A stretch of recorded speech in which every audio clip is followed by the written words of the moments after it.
Hello all, Larry BL here, and a pretty nice day out, so I thought I'd go ahead and see what I was going to get into with this strut replacement on the Camry. Did brace the jack stands up better, so everything's nice and stable. Got to looking into it to see what I was going to run into, and it looks like one bolt and a hex nut is going to give me issues. While I was looking at it, I did pressure wash everything, so I got it fairly clean under there.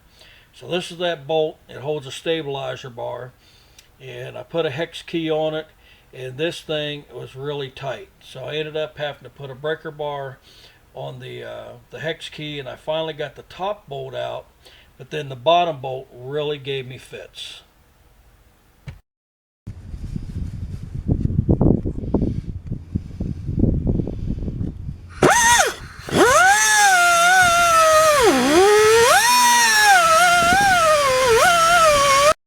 So I was finally able to get everything out and verified that the new strut would fit in there. You can definitely see the old strut here where I'd had to put some extra support on it, and yeah, it needed replaced.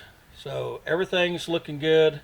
I did get that one bolt cut off, but I ran into another issue with it, and you'll see here. Alright, so that might have been the wrong side. That thing had a lip on it. So now I'm going to use the Dremel, and we're going to grind that off and hopefully get that off there. Alright, so I used up that whole Dremel stone getting that off, but finally got it off there. Everything is now removed from the car, and ready to move on to start putting stuff back in it now.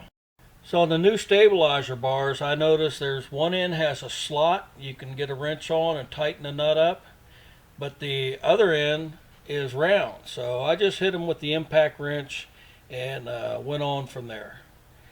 So the next thing we're going to get into is replacing the sway bar bushings, and those were pretty straightforward.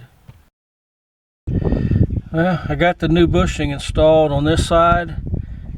The rattle's over there now. This side's good.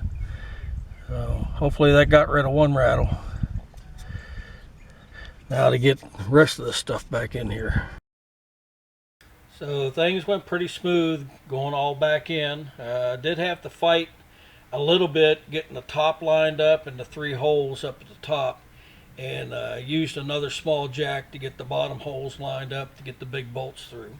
So I got mad here. I got up in the top, and the old bolts were 12 millimeter, so I took a 12 and a 14 socket with me, and come to find out the new bolts are 13 millimeter. So I've been up and down all day today, and then I had to climb out and go get a 13 millimeter socket and wrench to get these things put in. So here's the carnage, the stuff that I got out of it. I did put all my tools together and lined them up on the bench for tomorrow. If the weather holds up, I'll probably tackle the other side tomorrow. So here's a look at all the tools that I used, and I will have these laid out on the other side, and hopefully I won't have to get up and down as much. So yep, half of it's done. I'm still waiting on brake parts. So thanks for watching.